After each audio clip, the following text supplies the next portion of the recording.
고린도서 5장 9절로 10절 말씀 두 구절입니다. 다 찾았으면 제가 대신해서 읽어드리도록 하겠습니다. 그러므로 우리는 함께 있든지 떨어져 있든지 그분께서 받아주시는 자가 되려고 수고하노니 이는 우리가 반드시 다 그리스도의 심판석 앞에 나타날 것이기 때문이라. 이로써 각 사람이 좋은 것이든 나쁜 것이든 자기가 행한 것에 따라 자기 몸 안에서 이루어진 것들을 받으리라. 아멘. 우리가 종종 사도 바울을 보면 참 놀랍다는 생각을 좀 하게 됩니다. 어떻게 예수님을 믿고 그렇게 신실하게 흔들림 없이 주님을 섬기며 살아갈 수 있을까? 분명 바울도 우리와 같은 육신을 입고 이 땅을 산 사람일진데 그 역시 여러 가지 고난과 위험 가운데 처하면서 살았을 텐데 어떻게 성경에는 그의 흔들리는 모습은 보이지 않는 걸까? 그런데 바울의 그런 모습들을 보면 참 도전이 되기도 하지만 또 위로가 되기도 해요. 왜냐하면 우리도 그렇게 살 수 있다는 것을 하나님이 바울을 통해서 보여주셨으니까요. 그리고 그 일이 불가능한 일이 아니라는 것. 바로 그런 내용을 하나님이 우리들에게 말씀해 주는 것 같습니다. 그래서 저는 오늘 이 시간 여러분들과 그 바울에 흔들리지 않고 주님을 향해 나갔던 그 삶을 보면서 저희들의 삶에 그 부분을 좀 적용하길 원합니다. 어떻게 하면 우리도 바울처럼 그렇게 주님을 흔들리지 않고 섬기며 살아갈 수 있을까? 바울은 죽음을 눈앞에 둔 순간에도 자신이 달려갈 길을 다 달렸다라고 확신을 가지고 있었고요. 자신이 이 땅을 떠나면 주께서 자기를 위해서 의의 왕관을 준비했다라고 확신을 가졌어요. 디모데 후서에 보면. 그러면 우리도 이 땅을 떠나는 그 순간 내가 나의 달려갈 길, 주님이 내 앞에 주신 길을 다 달렸다라고 확신할 수 있고요. 심지어 주님이 나를 위해서 의의 왕관을 예비하셨다는 확신도 가질 수 있다는 거거든요. 디모데 후서에 보면 주님의 나타나심을 사모하는 자들에게 나뿐만 아니라 주님의 나타나심을 사모하는 자들에게 의의 왕관이 예비되어 있다고 말씀하고 있어요. 그러면 여러분과 제가 모두 다가 이 땅을 살면서 주님의 나타나심을 사모하면 나중에 저 천국에서 뭘 받아요? 의의 왕관 받을 수 있다는 거거든요. 그 삶이 가능하다는 것이거든요. 그래서 오늘 그 바울의 삶을 잠깐 보기 원하는데요. 첫 번째, 바울이 흔들리지 아니하고 이 땅에서 주님을 위해서 살아갔던 그 삶의 그 원천을 보게 되면 바울의 생각 속에 항상 자리 잡고 있었던 한 가지가 있었던 것 같아요. 바로 그 한 가지 먼저 보기 원하는데요. 오늘 우리가 읽었던 고린도후서 5장 10절 말씀입니다. 이는 우리가 반드시 다 그리스도의 심판석 앞에 나타날 것이기 때문이라.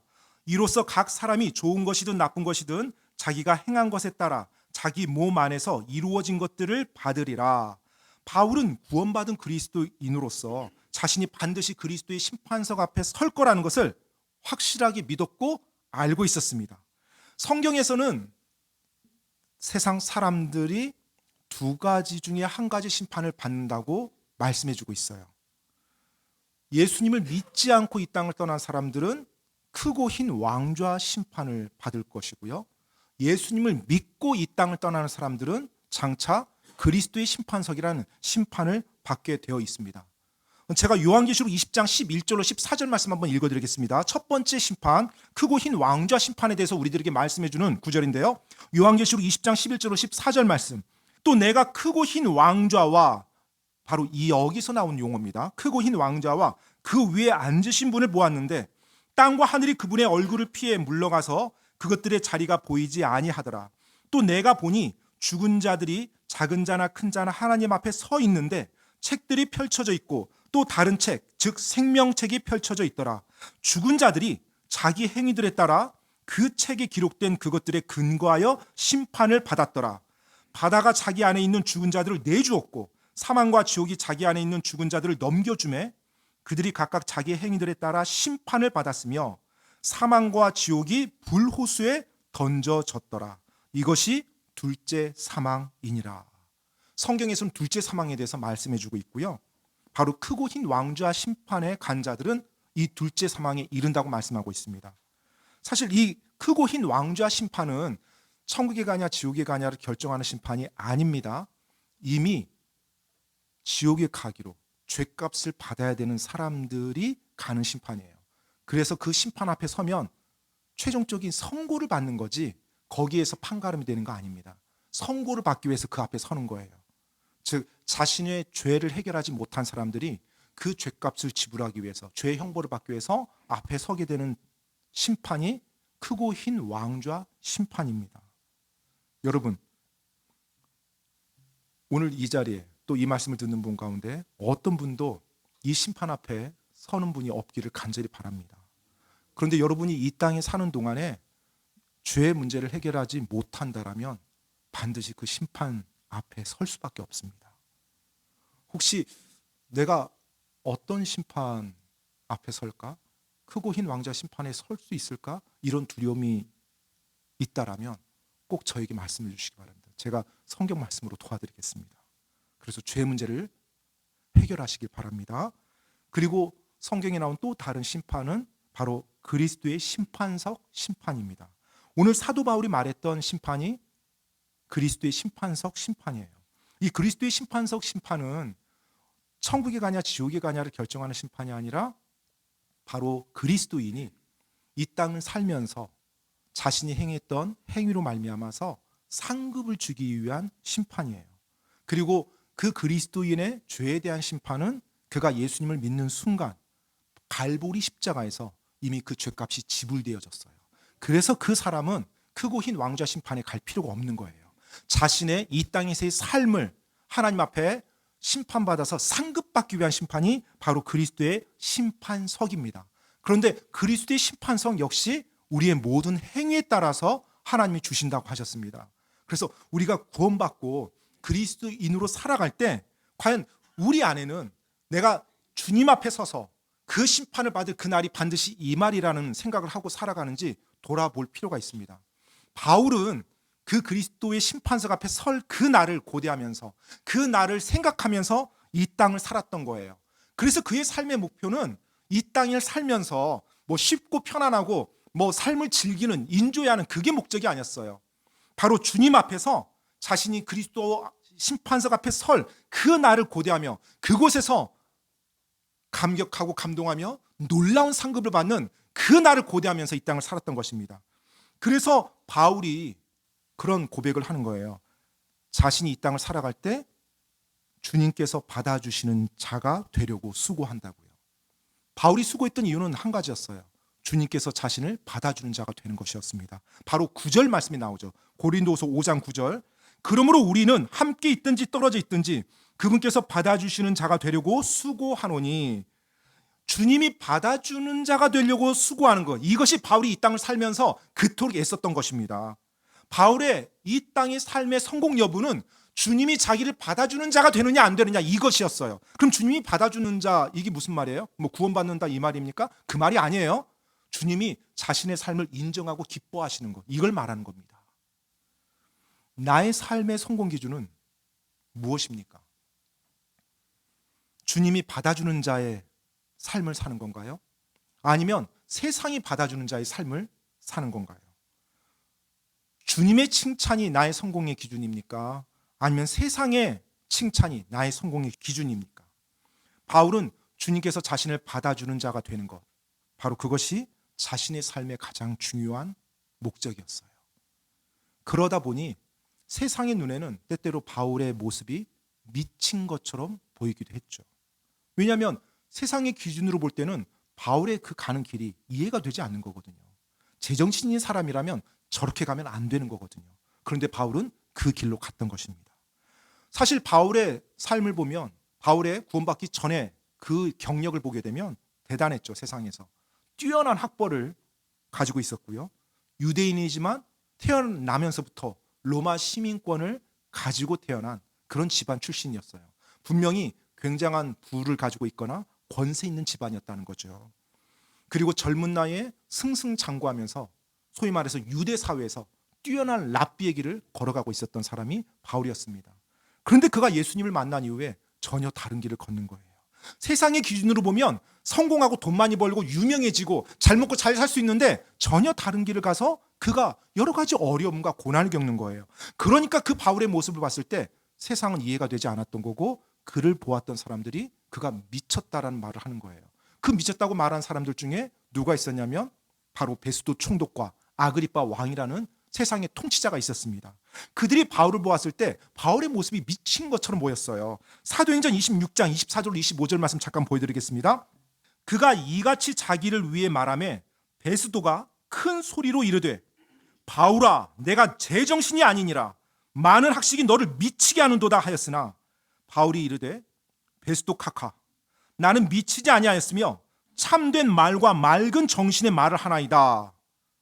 지금 베스도 총독과 아그리빠 왕이 있는 곳에서 바울은 자신의 간증을 했거든요. 그 간증을 듣고 나서 베스도가 바울에게 했던 말입니다. 네가 제정신이 아니구나. 그리고 네가 많이 배운 너의 학식이 너를 미치게 만들었구나. 그런데 바울이 뭐라고 말해요? 카카, 저 미치지 않았습니다. 참된 말과 맑은 정신으로 제가 말씀드리는 겁니다. 베스도 총독의 눈에는 바울은 미친 것처럼 보였어요. 제정신이라면 그런 학벌과 그런 성공의 길을 포기하지 않을 거니까요. 하지만 하나님의 말씀을 믿고 소망의 확신을 가지고 살아가던 바울의 눈에는 자기가 정말로 올바른 길을 걷고 있다는 확신에 차 있었거든요.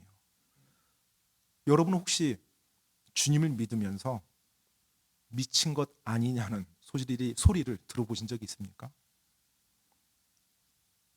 당연히 말씀대로 살면서 그 이야기를 들어야죠. 내 마음대로 살다가 그 말 들으면 안 되고요. 저 들어봤어요. 하는데 자기 멋대로 살다가 그런 말 들으면 안 됩니다. 그거 말고 예수님을 사랑하고 예수님 말씀대로 순종하면서 살아갔을 때 제정신이야? 미친 거 아니야? 이런 말이에요. 바울은 미친 것처럼 보였지만 미친 것이 아니었죠. 다만 그의 성공의 기준이 세상과 달랐을 따름입니다. 세상 사람들의 눈에는 사실 오늘 바울에게 미쳤다고 말한 베스도 총독과 아그리빠 왕이 성공의 아이콘처럼 보였을 겁니다. 높은 권력을 가지고 있고 많은 부를 가지고 있고. 그런데 그 두 사람을 바라보았던 바울은 그들이 불쌍해 보였습니다. 왜요? 자기가 지금 어떤 길을 가고 있는지도 모르고 불호수를 향해서 가고 있는 삶이거든요. 그래서 바울이 그 베스도 총독과 아그리빠 왕 앞에서 간청을 합니다. 어떤 간청을요? 저 좀 풀어주세요? 아니요. 바로 그 간청하는 내용이 29절에 나와 있어요. 사도행전 26장 29절 제가 읽어드리겠습니다. 바울이 이르되 각하뿐 아니라 이날 내 말을 듣는 모든 사람들도 이렇게 결박된 것을 빼고는 거의 나와 같이 되고 전적으로 나와 같이 되기를 하나님께 간청하나이다 하니라. 지금 바울은 어떤 마음이에요? 베스도와 아그리빠 왕이 자기와 같이 되기를 간청한다는 거예요. 결박당한 것 빼고요. 얼마나 놀라운 확신을 가지고 지금 살아가고 있습니까? 바울은 영원한 눈을 가지고 있었어요. 그리고 진리가 무엇인지를 알고 있었어요. 그래서 이런 확신을 가지고 그 총독과 왕 앞에서 그들에게 선포했던 것입니다. 바울은 자신이 반드시 언젠가는 그리스도의 심판석 앞에 설 거라는 것을 정확히 알고 있었어요. 그래서 이 땅을 살면서 주님이 받아주시는 자가 되고자 그렇게 힘썼던 것입니다. 그리스도의 심판석, 이것이 여러분의 머릿속에 있습니까? 바로 여러분의 일상의 삶 속에서 여러분이 그 심판석 앞에 서는 날을 생각하고 고대하면서 살아가고 있습니까? 그렇다면 여러분 역시 흔들리지 않는 삶을 이 땅에서 살아갈 것입니다. 그리고 또 바울이 흔들리지 않게 살아갔던 또 다른 이유는요, 바로 주님의 사랑이었습니다. 고린도후서 5장 13절로 15절 말씀 제가 읽어드리겠습니다. 우리가 만일 미쳤어도 그것은 하나님을 향한 것이요 정신이 온전하여도 그것은 너를 위한 것이니 이는 그리스도의 사랑이 뭐가요? 그리스도의 사랑이 우리에게 그 일을 강제하기 때문이라. 우리가 이같이 판단하노니 곧 한 사람이 모든 사람을 위해 죽었으면 모든 사람이 죽었느니라.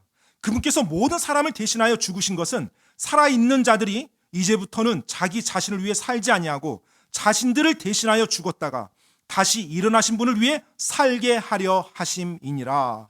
자신을 위해 죽어주셨던 그 주님의 사랑, 그리스도의 사랑, 그 사랑으로 인해서 바울은 그렇게 할 수밖에 없었다고 말하는 거예요. 그 사랑이 자신을 그렇게 강제했다고 말합니다. 뭘 강제했어요? 주님을 위해서 미쳤다는 소리 듣도록요.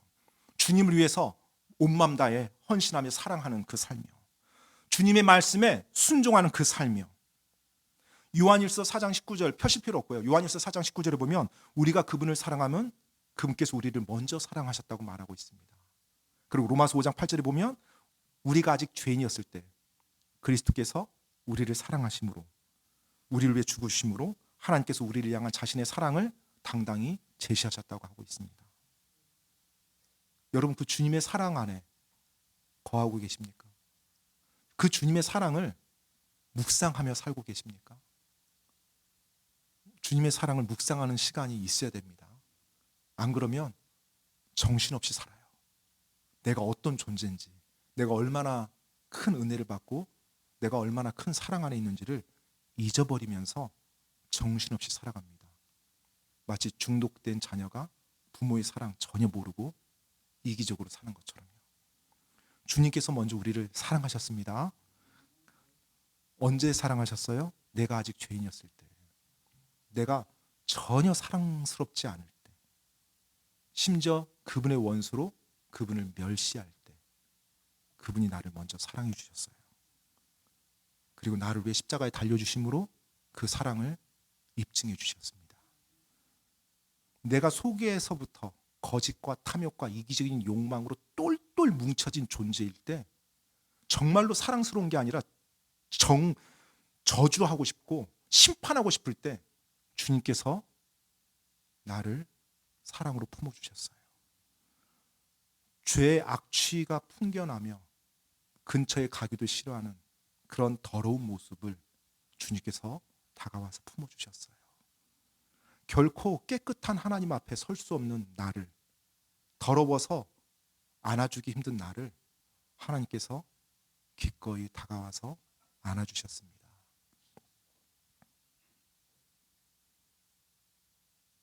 여러분은 악취나고 더러운 옷을 입은 그 고아를 불쌍한 마음으로 안아주고 싶습니까? 우리가 한번 그런 생각을 해보면 우리 주님이 어떤 마음이었는지 그래도 한번 생각해 볼 수 있을 것 같아요. 더럽고 냄새 나는데 내가 안아준다? 내 옷 버리지. 그리고 냄새 나한테 배길까 봐 두렵죠.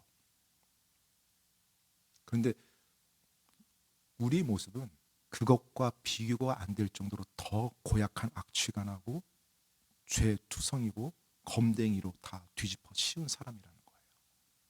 그걸 예수님께서 기꺼이 품어주시고 안아주셨다는 것입니다.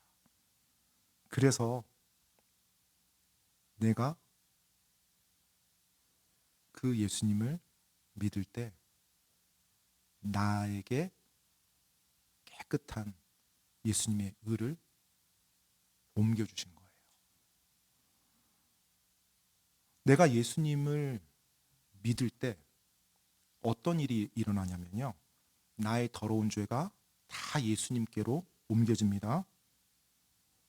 그래서 심판된 거예요. 그리고 예수님의 깨끗한 의가 나에게로 옮겨옵니다.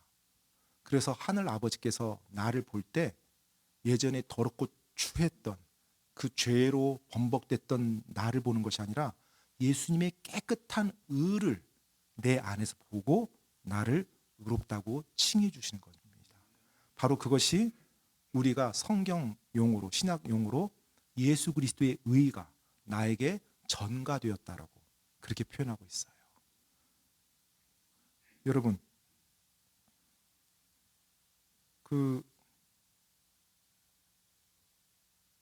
좀 이렇게 표현해 볼까요? 내가 전과 백범이에요. 말이 좀 될지 모르겠지만 천범이라고 말해도 뭐 말이 되겠죠. 전과 백범이에요. 범죄 기록과 신용 등급 완전히 마이너스입니다. 그런 상황에서 이 사회에서 살아갈 수 있을까요? 살아가기 굉장히 힘들겠죠. 그렇죠? 전과 100번. 그리고 신용 등급 완전히 마이너스. 그런데 예수님을 믿을 때 어떤 일이 일어나냐면요, 범죄 기록이 하나도 없고 신용 등급이 최고의 신용 등급으로 살았던 그 깨끗한 분의 그 신분이 나에게 오는 거예요. 그리고 내 그 더러운 엄청나게 많은 그 범죄 기록의 그 신분이 주님께로 가서 주님이 벌받는 거예요.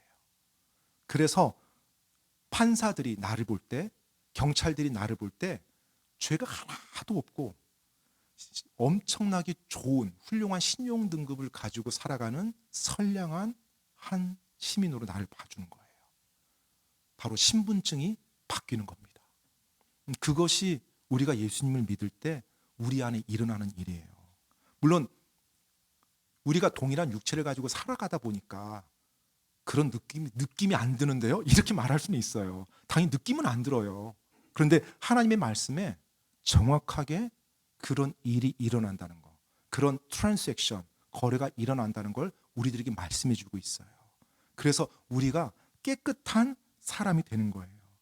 바로 예수님을 믿을 때 여러분 어떤 놀라운 일이 일어나냐면요, 영원한 죽음에서 영원한 생명으로 우리가 옮겨지는 겁니다. 영원한 절망에서 영원한 소망으로 옮겨지는 거예요. 영원한 저주에서 영원한 복으로 옮겨지는 것이고요, 영원한 불호수에서 영원한 주님의 품으로 옮겨지는 거예요. 바로 그 놀라운 일이 일어나는 거거든요. 그래서 우리가 주님을 찬양하고 주님께 감사하는 삶을 사는 이유예요. 완전히 다른 존재가 되는 거예요. 완전히 다른 존재이다 보니까 성경에서는 우리가 새로운 창조물이라고 말하고 있습니다. 우리가 예수님을 믿을 때 좀 착한 사람이 되네, 이거 아닙니다. 좀 착한 사람 되는 것이 아니라 완전히 다른 존재가 되는 거예요.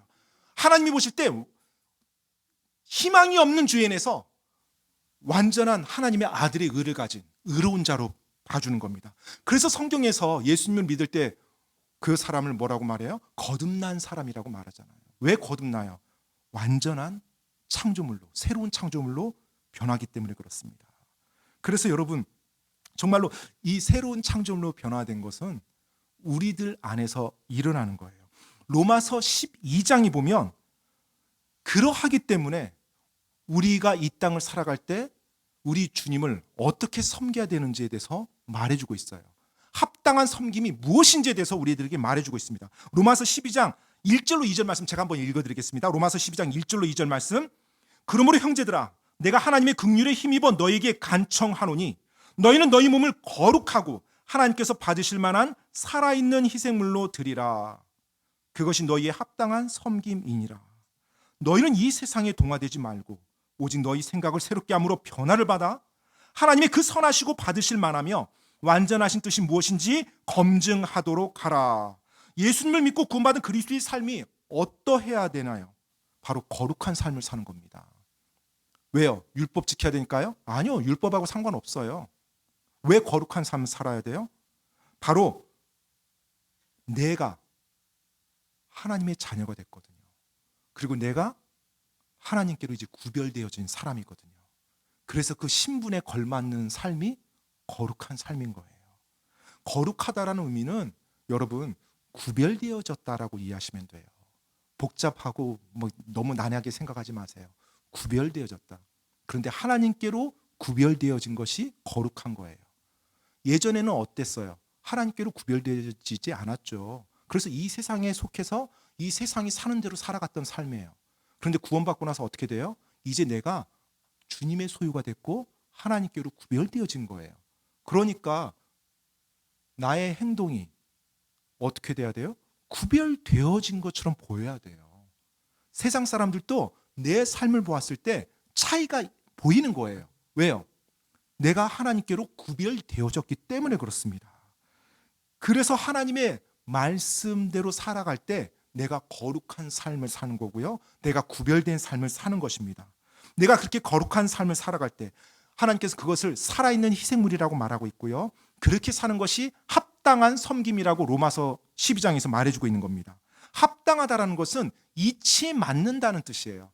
그렇게 사는 것이, 그렇게 섬기는 것이 이치에 맞는 섬김이라는 것입니다. 이치에 맞다는 거예요. 논리적으로 그게 맞다는 거예요. 그거 말고는 말이 안 된다는 거예요. 어떤 삶이요? 내가 예수님을 믿고 거룩한 삶을 살고 바로 하나님께서 받으실 만한 사랑의 희생물로 사는 것이 합당한 삶이라는 것입니다. 그래서 그런 합당한 삶을 살 때, 이치에 맞는 삶을 살 때 우리에게 일어나는 가장 중요한 변화 중에 하나가 바로 2절의 말씀에 나와 있어요. 생각이 새롭게 되어서 변화를 받는 거예요. 뭐가요? 생각이 새롭게 되어서 변화를 받는 거예요. 방금 읽었던 로마서 12장 2절 말씀이죠. 새로운 창조물이 되었잖아요.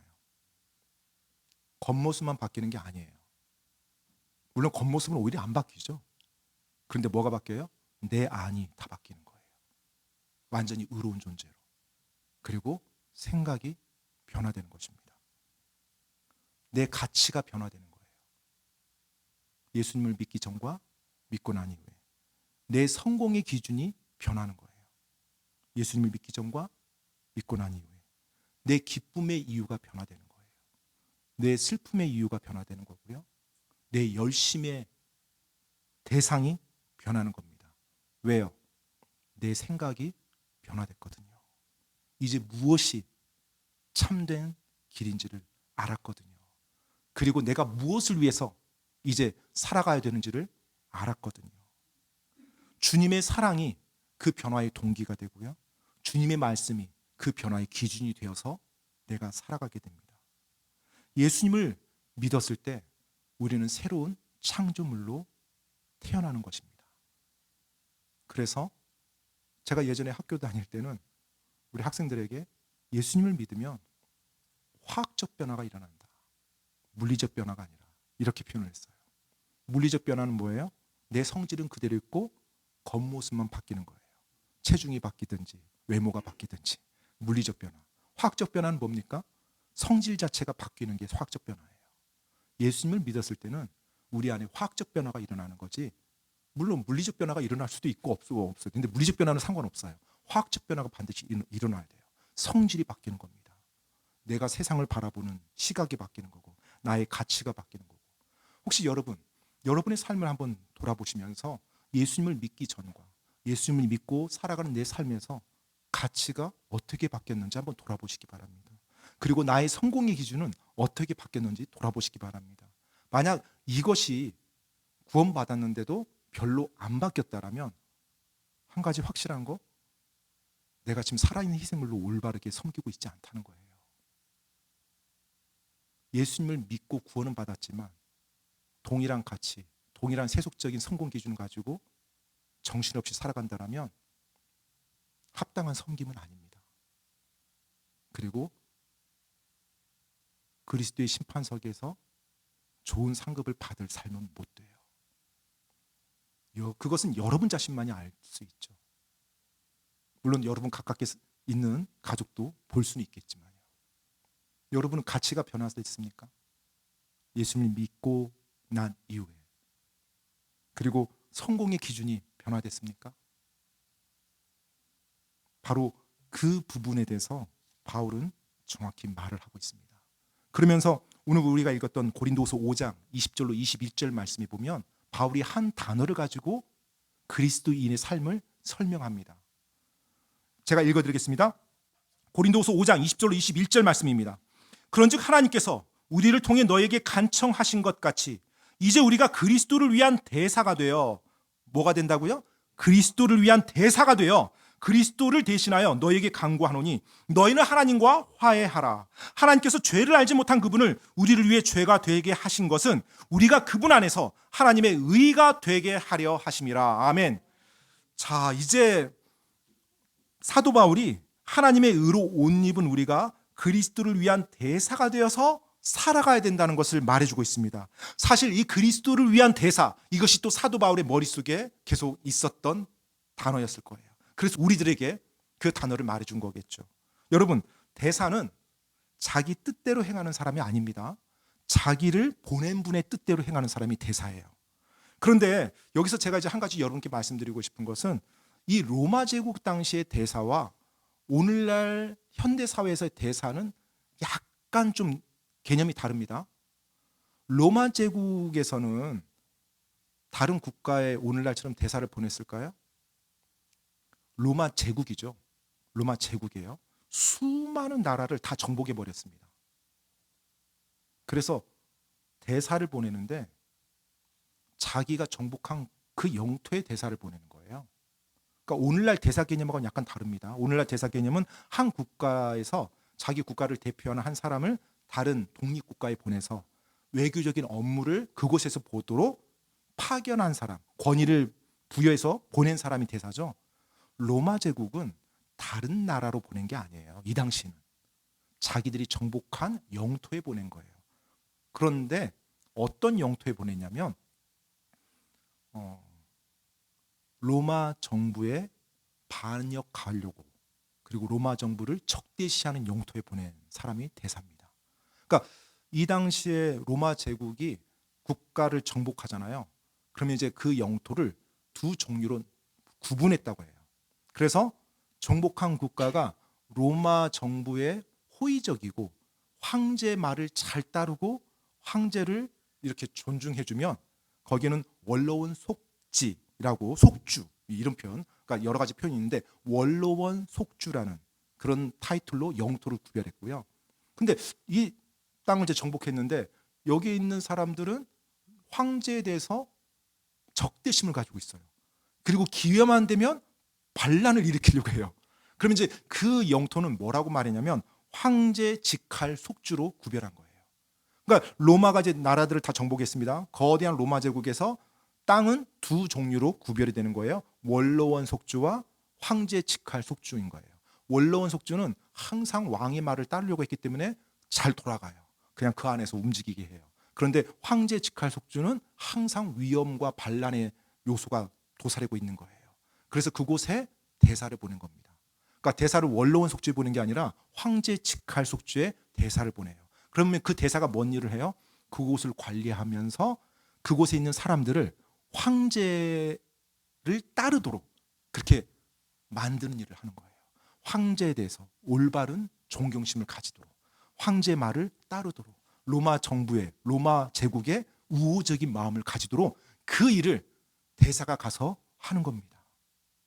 그게 이 사도서신 또 사도행전, 로마서가 기록될 당시에 대사의 개념이었어요. 그러니까 오늘날과는 약간 다르죠. 물론 이제 비슷한 것도 있어요. 파견 보내지는 겁니다. 왕에 의해서. 자, 그래서 대사는 특징이 세 가지가 있습니다. 자기 뜻대로 행하면 안 돼요. 그리고 반드시 자기를 보낸 분의 뜻에 따라서 말하고 행동해야 돼요. 즉 로마 황제의 뜻에 따라서 움직이는 게 대사입니다. 그런데 사도 바울이 그 대사를 우리 믿는 그리스도인들에게 비유했죠. 그럼 그리스도인은 이 땅을 살 때 대사로 살아가요? 어떻게 살아가야 돼요? 자기 마음대로요? 자기 뜻대로? 아니에요. 바로 자신을 보낸 만왕의 왕의 뜻에 따라서 말과 행동을 하는 사람이 올바른 대사 직분을 행하고 있는 겁니다. 여러분은 만왕의 왕을 대신해서 말하고 행동합니까? 우리가 그렇게 살아가야 되는 거예요. 그게 올바른 대사거든요. 그리고 또 이 당시의 대사를 보게 되면 어디로 보내졌어요? 황제에게 우호적인 곳이에요? 적대적인 곳이에요? 적대적인 곳이었죠.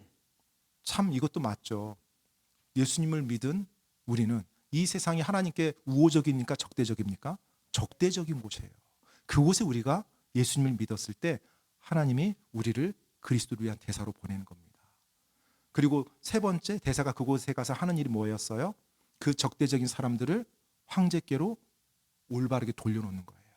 황제를 따르도록, 황제와 평화롭게 지낼 수 있도록, 황제를 존중하도록. 바로 그 일을 대사가 했던 거거든요. 그러면 우리는 그리스도를 위한 대사라고 하면 우리가 어떤 일을 해야 돼요? 바로 이 세상 사람들, 만왕의 왕께 적대시하는 이 세상 사람들을 우리가 올바르게 돌려놓는 거예요. 어떻게 해요? 만왕의 왕을 존중하고 그분을 따르도록, 그리고 그분과 평화로울 수 있도록 그 일을 하는 게 바로 대사입니다. 바로 그 대사라는 개념을 바울이 쓴 거예요. 그래서 우리 믿는 자들이 이 땅에서 그리스도를 위한 대사가 되어서 삶을 살아야 된다고 말했습니다. 마지막으로 여러분, 대사가 자기의 모든 기간이 끝났어요. 그럼 어떻게 될까요?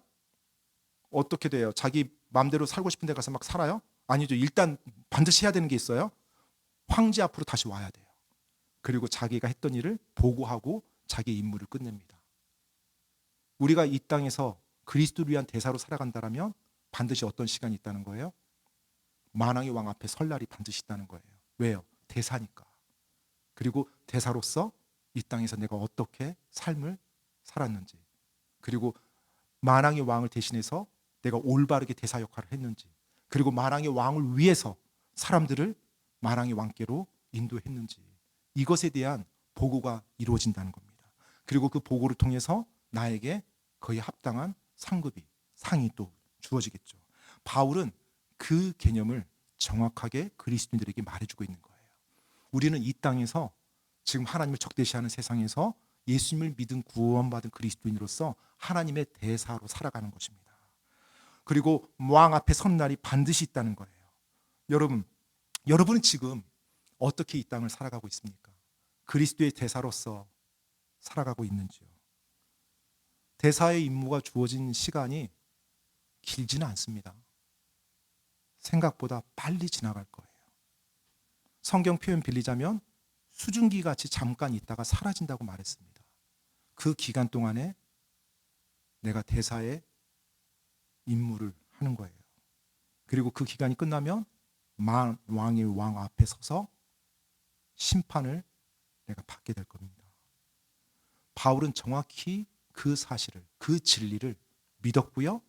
그리고 항상 생각하면서 이 땅을 살았어요. 그래서 자신이 지금 힘든 일이 있고 어려운 일이 있다 할지라도 그의 머릿속에 들어오는 생각을 한 가지였어요. 여기서 어떻게 벗어날까? 아니요. 지금 이 일을 나의 왕께서는 기뻐하시나?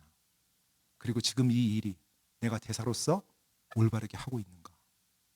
만약에 만왕의 왕이 기뻐하시고 내가 대사로서 올바르게 한다라면 힘들고 어렵고 위험한 거, 이게 지금 대수가 아닌 거예요.